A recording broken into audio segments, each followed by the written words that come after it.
into the rainy day fund? The controller's letter actually indicated two separate budget deficits. One is the $302 million that we have recognized for fiscal year '09, which of course we are currently in and will end next June 30th. The additional $500 million is for fiscal year 2010 and 11, which will even grow by 2011 and 12. So to combine the two, frankly, while we have to recognize the 2010 problem, it is a different year.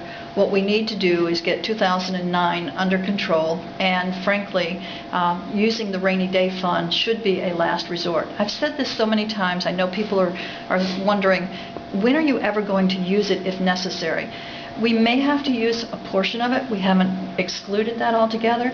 But I tell people, think in your own household. If you were promised a bonus this year and it didn't come through, you said, okay, we're just going to have to start cutting back on some expenditures. Or we could go to the savings bank and take out whatever savings we have and cover it.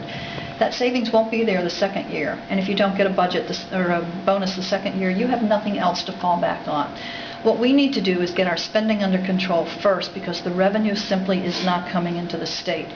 And we will continue to do that. I have cut, by the authority that has been vested in me by the statutes, a total of $140 million in the first round, about $36 million this last round, and basically we are at the full 5% that I am allowed by law to cut from agencies. So I now will present a plan to the General Assembly. I will have that in place within the next 30 days, and I will need the assistance of the General Assembly to make additional cuts and to look for any type of resource, if you want to call it that we will be able to use to close this budget deficit. But that is the first and most important thing, is to get 2009 under control. So